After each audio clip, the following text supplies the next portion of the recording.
get started, just a quick reminder that you've got another take-home assignment coming up. All the take-home assignments are posted on the Canvas site, so make sure you keep track of the due dates on those. I believe for that, labeling that skull, that should be due at the beginning of class on the 29th. So be certain to hop on that, get it done, and we'll be good to go. And then I just want to wait to post the spreadsheet with your point totals until we've got the fish diversity assignment completed. So then we'll have a nice little tidy package and get all the numbers updated, and hopefully that will be posted no later than sometime Friday. Okay, Olivia's working on grading those fish diversity assignments. So I guess we're done with fish? Or are we done with fish? Maybe we are. Maybe we aren't. I think fishes provide a useful jumping off point for now thinking about this very profound transition from living in water to living mainly on land.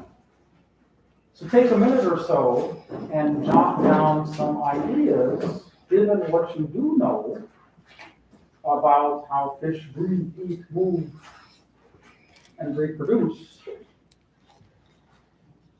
If a critter is living on land, what must change with respect to behavior, anatomy, physiology? Or can you just eat a fish out of water and do okay?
Okay, let's see some of the ideas you came up with. Let's start off back on that side. You did one thing? The gills seem to be like lungs, just like breathe the air.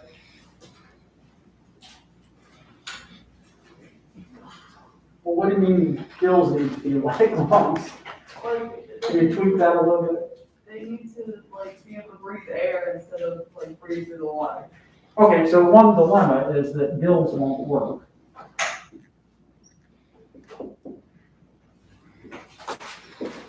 Okay, is that what you're getting at?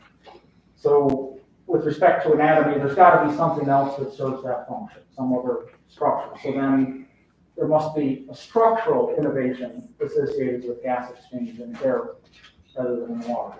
Am I correctly summarizing? Okay, next go up. The structural progression of the lobe fin. Can you elaborate a little bit? Well, it's the bone structure doesn't that develop into like the limbs of the tetrapod? Well, ultimately, a tetrapod, when it does evolve, you're absolutely right.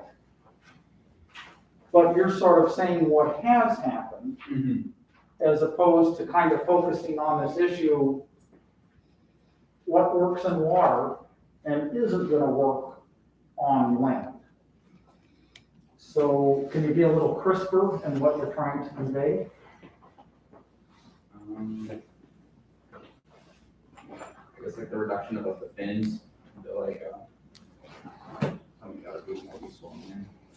So then maybe you're saying fins won't work? Yeah. Okay, so then you need a plan B, I guess. All right, need something else. Exactly what that is. Okay. All right, next row up. A new form of prey capture that doesn't depend on suction.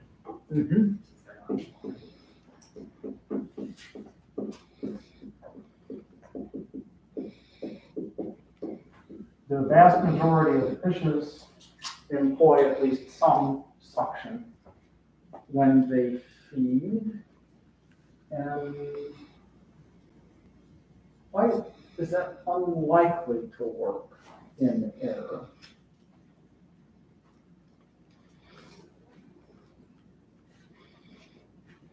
Or if they try to just like suck in the air, air's a lot more free flowing. It's just gonna go around the prey rather than kind of. Well, water is a fluid and therefore arguably is free flowing. Can someone in the next row help elaborate on some of the differences between water and air that are kind of relevant to this? Would there not be like the same pressure difference? Well, what's sort of a physical difference between air and water? Viscosity. Okay, you've got very different viscosity. What else? Density? Density is hugely different. And all of that stuff has drastic effects if you're doing something like using suction, okay? Next row up, can you think of something else? Yep. You need a different style of movement because swimming with your tail is no longer going to be efficient. Okay. So undulatory swimming is the generalized form of swimming, right? Do you need some replacement? Next row up, can you think of something? Different way of like reproducing, because like the open spawning thing, like the salmon isn't gonna work in air. They're just gonna drop everything in the water. Okay, and so what's the problem then? Like it's not like very concentrated. It's not very concentrated into like, I guess. What's a really big problem that not all fishes, but the vast majority of fishes would have if they tried to do things like salmon? So the eggs need water to like transport air to, like board eggs can move air through it, so like the developing embryo can get air. And I think that's the same thing, like there needs to be a water exchange for. Well, in order to reproduce, what must happen?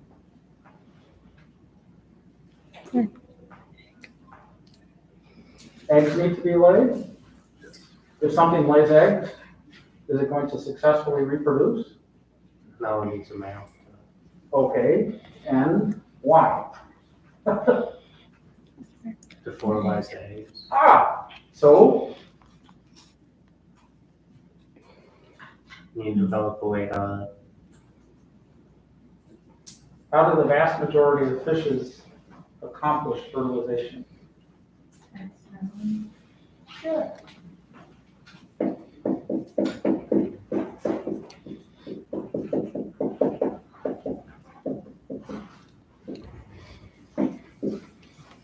Gotta go to plan B there. Probably internal fertilization would work. because water is a relatively benign environment for the gametes, as opposed to air, where the gametes would quickly die. Can someone in this row quickly add to our list? Front row, this side of the room, either one of you.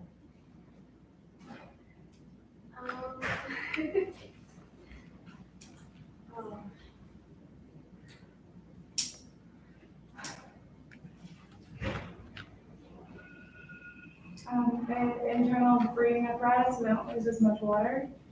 Like instead of having gills that directly interface more or less with the water. Okay, so what you're getting at is there's a problem that must be solved, and that problem that is not a problem in water is water loss, okay? And one important pathway for water loss is if you're breathing air, because you actually need a moist exchange surface.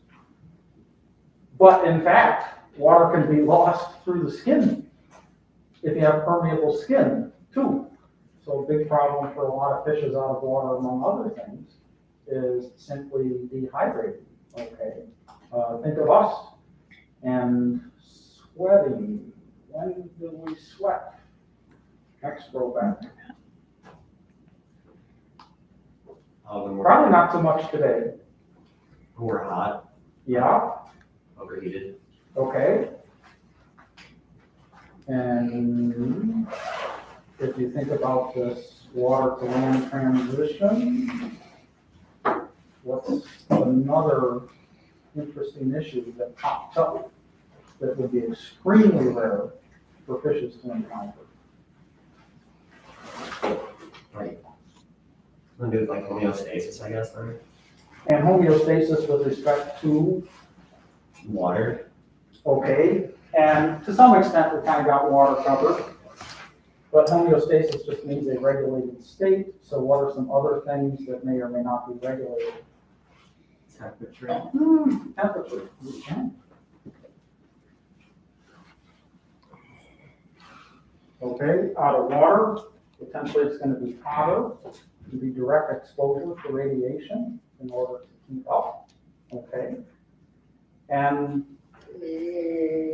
kind of another aspect that's in the mix that we sort of haven't touched base on is osmolar regulation. Okay. That's actually kind of tricky in water because it depends on the osmolarity of the water relative to the body fluids.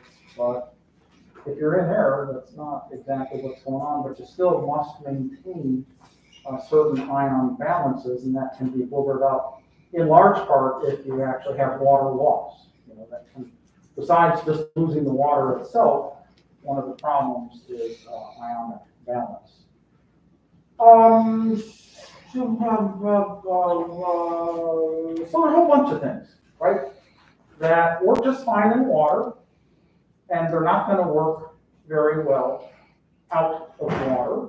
And even though some fishes, extant fishes, occasionally make forays out of water, arguably they're still highly dependent upon water for at least one thing, right? But often two things. The vast majority of fishes depend on water both for gas exchange and for reproduction, if nothing else. Okay? So all kinds of stuff has to happen. And it's kind of interesting to ponder. If all kinds of stuff has to happen, if you have this profound change of environment, how do you make that great leap forward, so to speak? In little bits and pieces? Does everything evolve all at once? Or whatever. Well, in this next unit, some of the key things you should master are being able to explain the evolutionary transition between fish and amphibians. Obviously, to explain this, you must know what a fish is, and what an amphibian is. And at the level of detail provided in lecture and handouts, name and describe some key intermediate forms.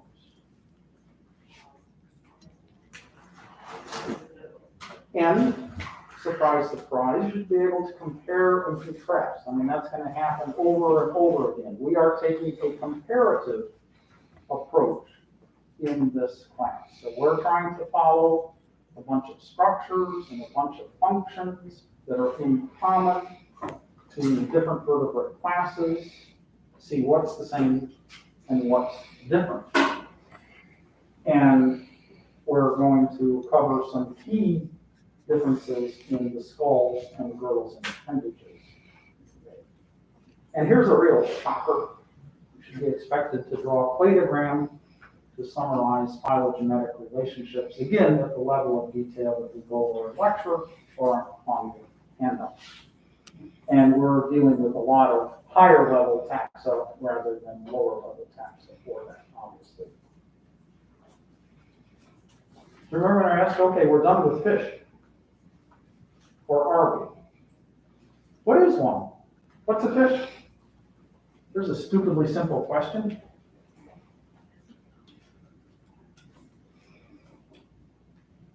Oh, come on. We just finished a unit on fish, and no one's volunteering an answer on what a fish is. So would it help if I show you pictures and you know one when you see one? Can we take that approach? Maybe it's hard to verbalize, but if you see a picture of one, you'll know what a fish is. Okay, fair enough.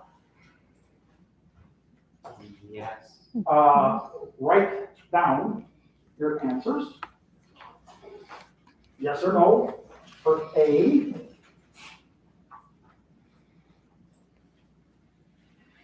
Yes or no for B. Yes, it's a fish. No, it's not a fish. Yes or no for C. Yes, it's fish. No, it's not a fish. Yes or no for D. Yes, it's a fish. No, it's not a fish. And yes, it's a fish. No, it's not a fish. For A, who says it's fish? Raise your hands. Anyone say it's not a fish? All right. I'm making some headway. For B, yes, it's a fish. Who says yes? Raise your hands. Oh, you're getting shyer. Put those hands up higher instead of being shyer. Who says no? Raise your hand. Well, the yeses have it. Okay, that's a fish. Oops. Excuse me.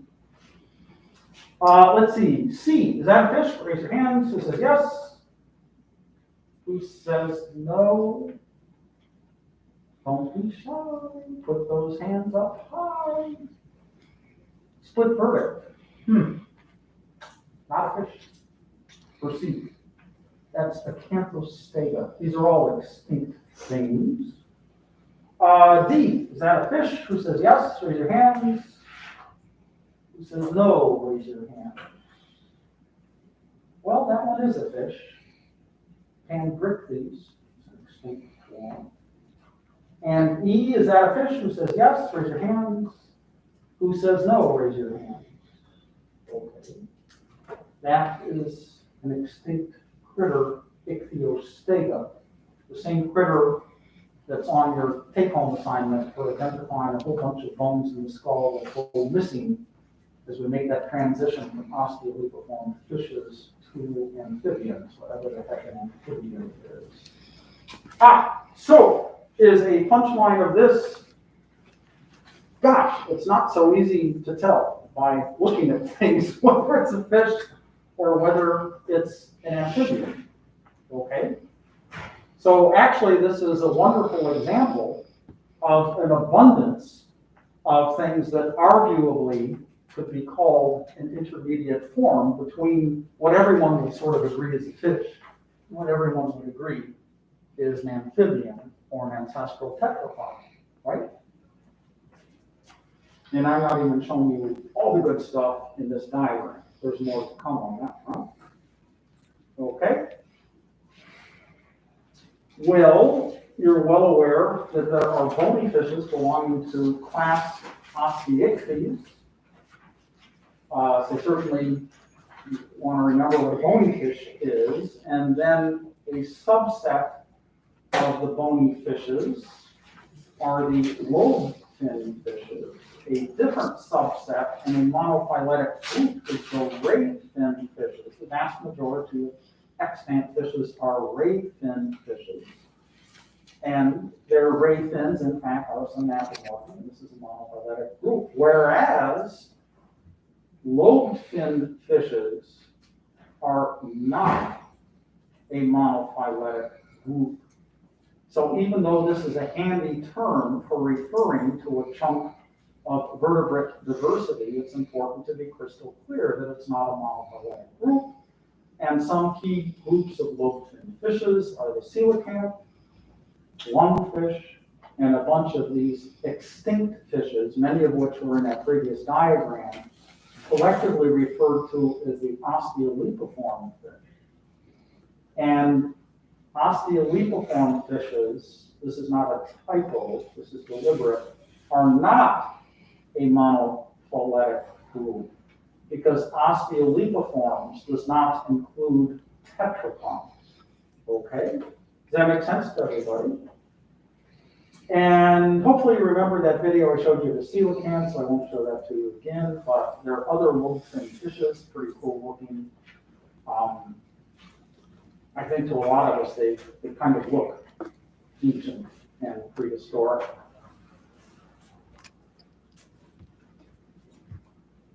Okay, so here's an Australian lungfish.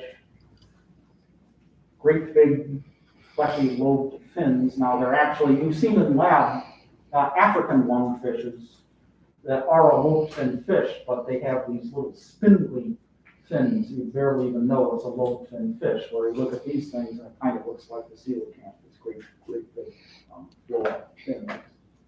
Okay? But coelacanths, of course, are deep sea fishes, and they are completely aquatic.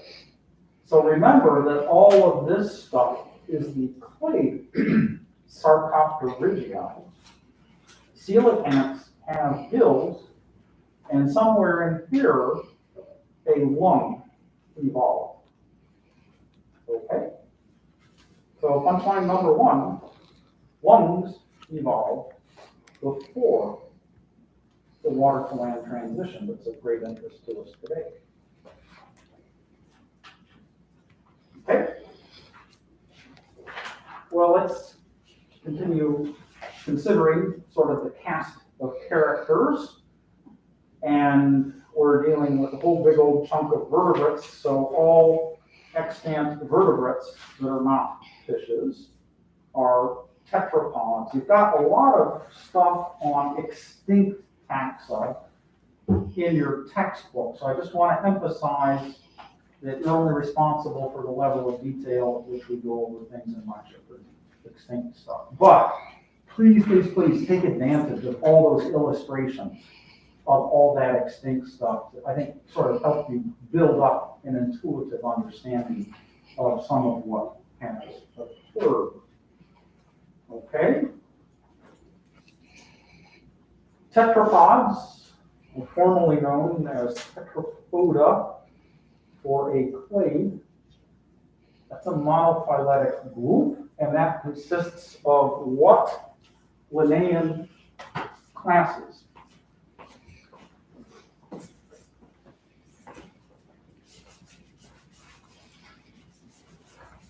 Well, you looked at one of the classes in lab yesterday, and that was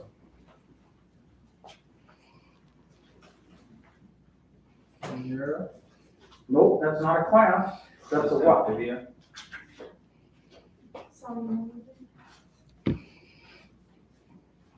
Not hearing it yet. Amphibia.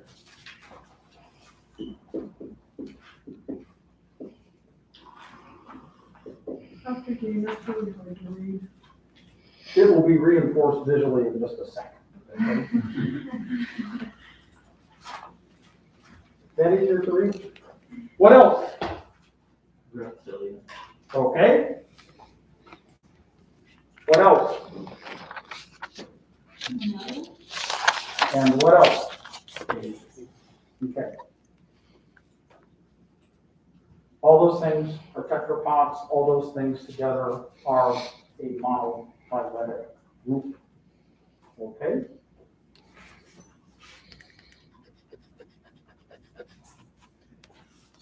And let's now kind of delve into the origins of this group Tetrapoda. One really key extinct critter that is regarded as an amphibian is Ichthyosteda. And you've got a take-home assignment that has this figure for which you need to label the bones. And by the way, for that figure, you may want to note that this is a hole. That is not a bone, but label it anyway. That's the parietal foramen. And then this space is quite characteristic. That's not a bone, but that space is known as the otic notch. And even though this skull has a lot of bones, hopefully you have appreciated in lab that the skulls of bony fishes have one heck of a lot of bones in them. And I think a very interesting thing that happens as tetrapods evolve is a lot of things get lost. A lot of times I think students get locked into thinking of as things evolve, more and more things get added. But some things get added, but sometimes things get lost. And one of the big trends that occurs in early tetrapod evolution is the loss of a whole bunch of bones, most of which are posterior to the orbit. And then if you actually look at modern amphibians, extant amphibians, and you look at a skull of something like a frog or a salamander, I hope in yesterday's lab we were impressed by the fact that it almost seems like there's more space than bones in a frog skull, okay? It's a whole bunch of bones have been lost. So I think it's a really spectacular example rather than complexity evolving from simplicity. We have simplicity evolving from complexity. In this case, I'm using complexity to refer to the greater number of parts. So do make sure you fill in those details for your take-home assignment with that diagrammatic illustration in Ichthyosteda as well. Okay? Well, let's not be chauvinistic and all our focus on the heads of critters. There are other things that are very important in this transition from water to land. And not too surprisingly, the girdles and limbs are on that list. And you have some of these illustrations on page 2 of your lecture handout number 7. So let's set the stage by first looking at this left lateral view of a generic bony fish pectoral girdle. So this is dorsal and this is ventral. And in bony fishes, interestingly enough, very unlike us, the pectoral girdle is attached to the skull by these two little processes that attach to the epiotic and opiscotic bones. Okay? And the bone that attaches to the skull is the posttemporal bone. And then if we work our way from dorsal to ventral, another key component of the fish pectoral girdle, as indicated in your handout, is the supraclypeum. And of course, supra means above or dorsal to the clypeum. And then you also have a clavicle. And there's some species, in addition to a scapulocoracoid. And then sometimes you find the presence of an interclavicle. That depends on the particular group. Okay? So that's sort of what we're starting off with. And then how do things change? So were all of those attached to the skull or just No, it's just the, the top? just that top one, those two little processes, each attached to those two bones. So the post-temporal articulates with the skull. But all those other bones attach to the post-temporal. So collectively, the pectoral girdle is attached to the skull. Okay. But not the entire pectoral girdle attached to the skull. It's just the dorsal end on the left and right sides of the skull. Okay? Let's return to our friend Ichthyosteda, that extinct amphibian that in some ways still looks rather fish-like. Big change. The pectoral girdle is no longer attached to the skull. It's just kind of floating around there, actually, embedded in musculature. I think that's a very counterintuitive thing, because you'd sort of think, gosh, if you have a critter that has to support its weight on land, wouldn't it make sense for the girdles to be attached to some other parts of the skeleton? But that's not what happened during the course of evolution.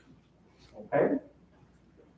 And some things get lost, including the post-temporal and the supraclythrin, although Ichthyostega does have a clythrin in its pectoral girdle.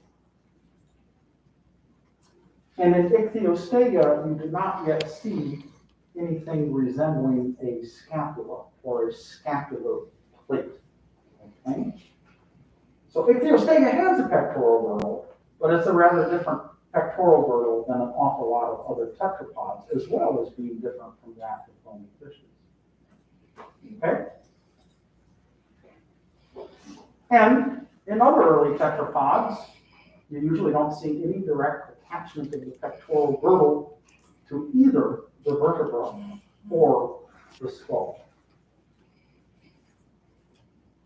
And the three major components in other early tetrapods for the pectoral girdle are the coracoid, the clavicle, and the scapula. Okay? Sometimes there's some additional things. Okay? And you have this diagram on your handout. And I have shaded in a rather inelegant manner with hatching done by hand, those portions that are endochondral bone. And if they're not endochondral bone, they're dermal bone. So a big global trend as we go from bony fishes to tetrapods is a flip-flop in the relative proportions of dermal bones and endochondral bones that comprise the pectoral girdle. Okay? Could you Well- go back real quick, sorry? Of course, there's an anterior girdle and a posterior girdle. So we want to keep track of both of them. And again, you've got this illustration on your handout. And let's consider in jawed fishes what the general state is. Although a pelvic girdle is present, it is not attached to the axial skeleton. So you sort of have the flip side of what's going on in front of the fish, where in fishes, the anterior girdle is attached and the posterior girdle is not, but then that actually flip-flops for tetrapods, where it's the other way around. Okay? And again, if we go to Ichthyostega, the generalized condition in more derived tetrapods is that there are three major bones in the pelvic girdle. By contrast, early on in Ichthyostega, you don't have different centers of ossification. So you basically have one bone, but that bone does have some projections or different regions that would be referred to as the pubic, ilium, and ischium regions. Okay? So even those are being referred to as regions, mind you, those are not distinct bones because there aren't three centers of ossification that give rise to those three generic bones of a tetrapod pelvic girdle. Okay? And something that seems rather sensible, if you have to support the weight of the animal, the pelvic girdle in Ichthyosteda and other tetrapods does attach to the vertebral column. And it does so, as you've seen in lab in the mud puppy skeleton, via a sacral rib. Remember that little bone that connected the pelvic girdle to the vertebral column that you saw in lab. Okay? So, unlike Ichthyosteda, even in other early tetrapods, you have three different ossification centers giving rise to three different bones: the pubis, the ilium, and the ischium. Okay? And furthermore, there are a bunch of other early tetrapods for which that girdle does indeed attach to the vertebra via the sacral rib. So that trait, in that case, that has popped up in Ichthyosteda has been widely retained in the descendants. Okay? Well, some stuff is attached to the girdles, namely the limbs. And you have some nice figures of the tetrapodal condition in your book, figures 10.3 and 10.8, to take advantage of those. And there's a very general pattern as you go from the base of the limb, where it's attached to the girdle, to the tip of the limb. So as you get closer to the middle of the animal, that's proximal, and as you go to the tip of appendages, that's referred to as distal. Okay? So we start off in both the fore and hind limbs with a single bone. In the case of the forelimbs, that's the humerus. I don't know how funny that is, but please do spell this correctly on the test, because that's a common spelling error. Or the femur in the hind limbs. And then we have a pair of long bones that articulate to that single long bone that makes the proximal portion of the rib. And in the front limb, that's the radius and the ulna. And in the hind limb, that's the tibia and the fibula. After that generic pattern, it gets kind of complicated. In the forelimb, the next bones as you go from proximal to distal are the carpals, and in the hind limb, the next bones in the line are the tarsals. And there are a whole bunch of them, and we're not going to worry about you having to remember the names of some of those individual bones. They can be quite numerous. Okay? And then after you get through that stuff, ultimately, you wind up with the digits, the mobile distal part of the limb. In our case, our fingers and toes are the digits. And in early tetrapods, eventually things settle down so that 5 digits are present on the end of the limb. Here's another very interesting example of going from more stuff to less stuff, however, because these extinct amphibians, the Acanthostega and Ichthyosteda, respectively have 8 and 7 digits, rather than the current generalized condition of tetrapods of 5 digits. Okay? So another interesting example of stuff getting lost. And if you, especially if you look at some of those illustrations, and I'll show you one momentarily, you'll look at some of these things and man, there are just bones and stuff all over the place compared to what we have. We have greatly simplified appendages compared to many of these fishes. So here are some of these key players, once again, some of which I have shown you previously. A fish, an amphibian. And then here's something where a lot of ink has been spilled. Is it a fish? Is it an amphibian? Is it something in between? So in fact, the key investigator who found this Ichthyosteda likes to actually call this a fishapod rather than a tetrapod, rather than a fish. And you'll see why in just a little bit. Okay?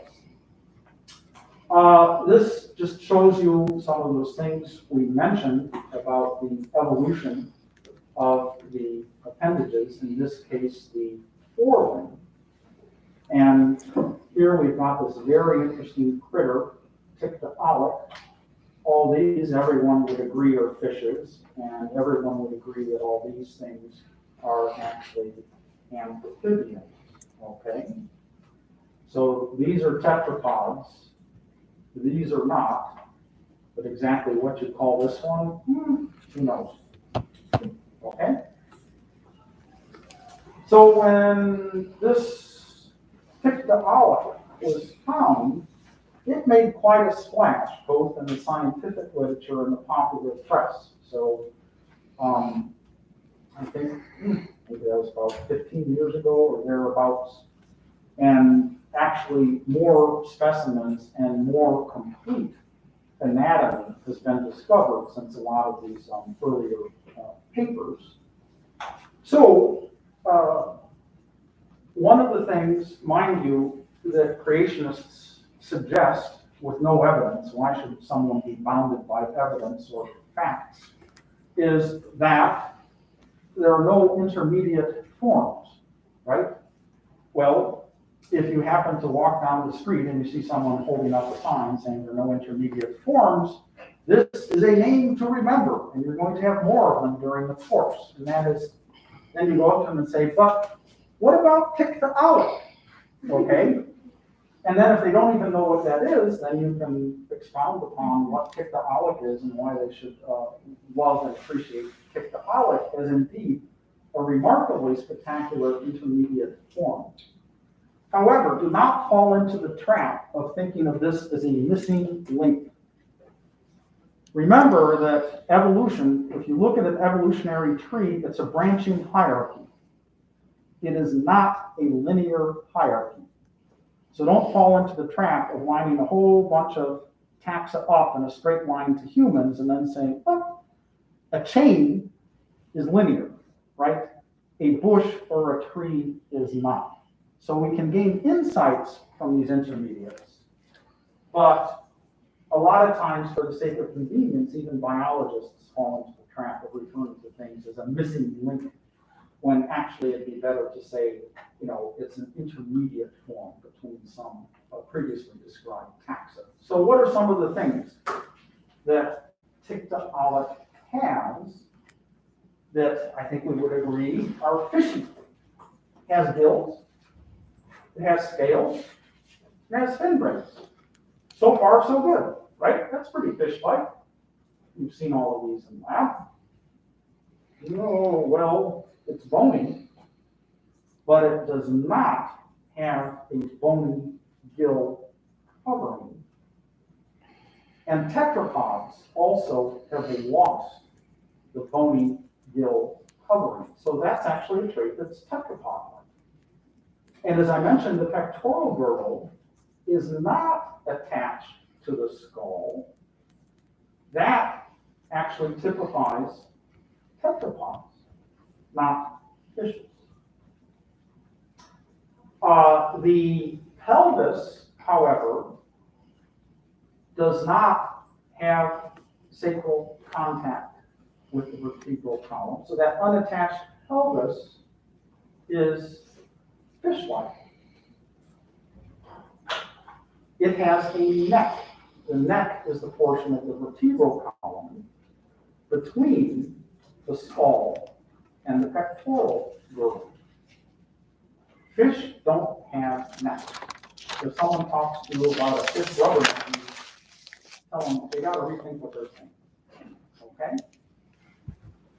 There are some rather quantitative differences as you look at these groups between, how flat or how high these domed skulls are. To some extent, in Ichthyosteda, it almost looks like someone stepped on its head and flattened it.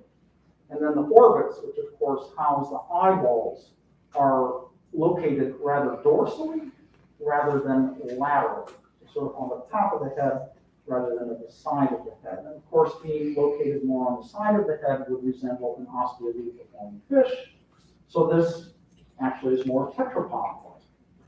They have big ribs and overlapping ribs, and those are typical of early tetrapods.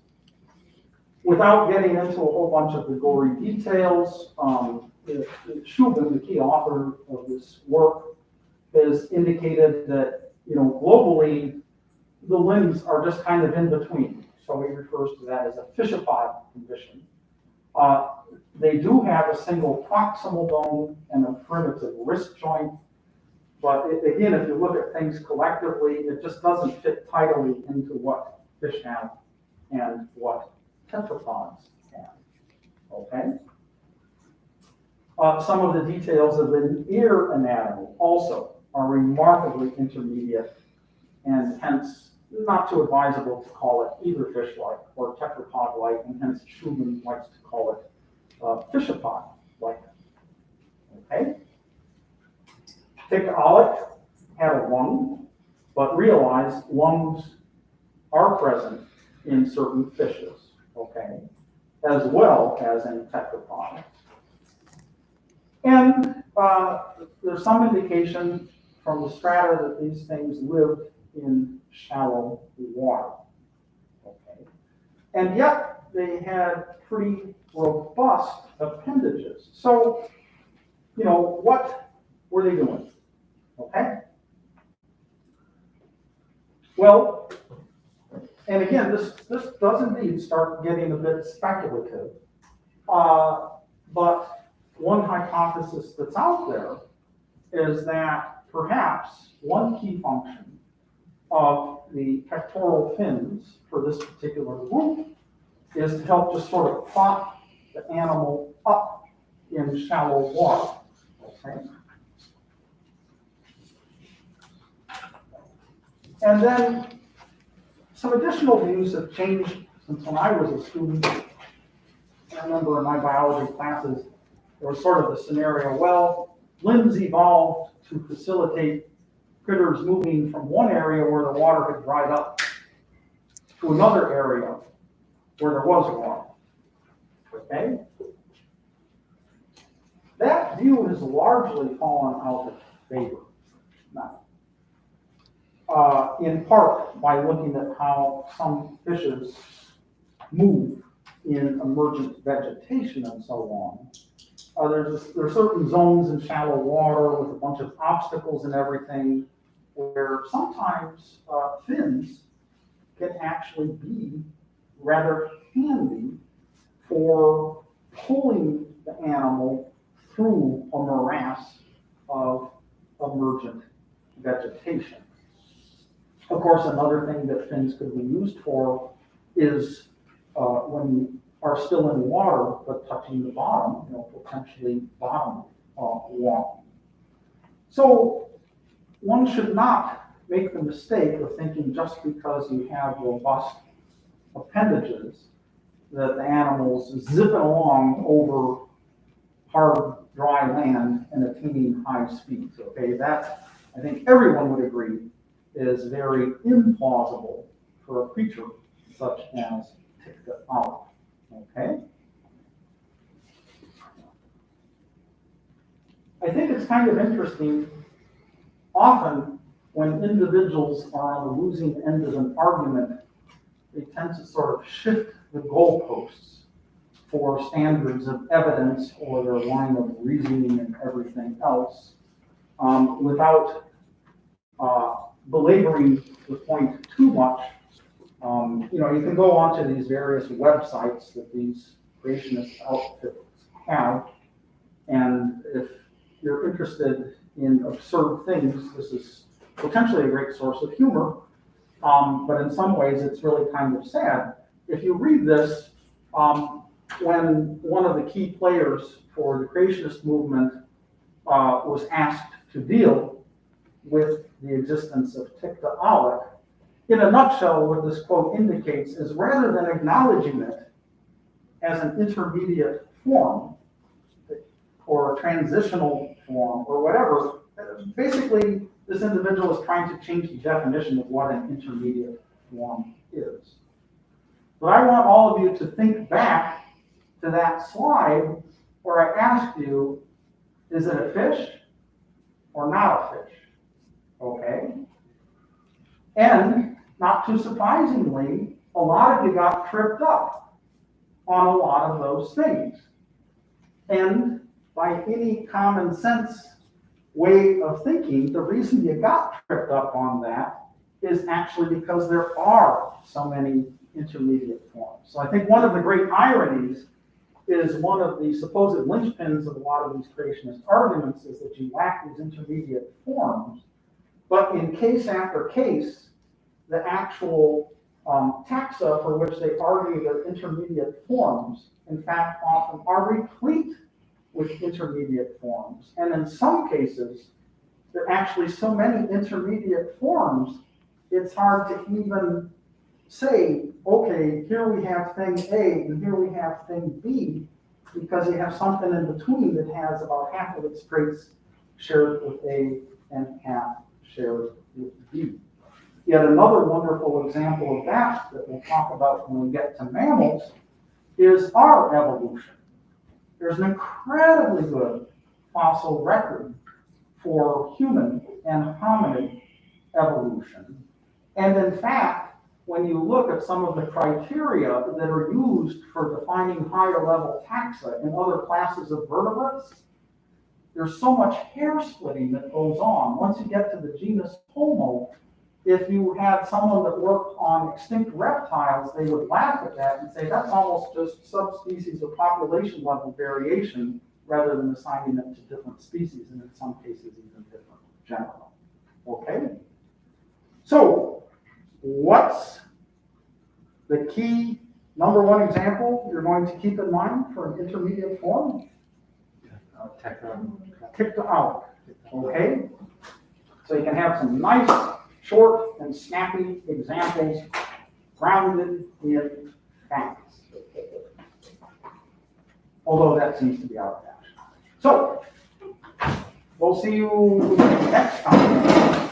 And we should have the lab reptile handout available in lecture on Monday. So, stay tuned.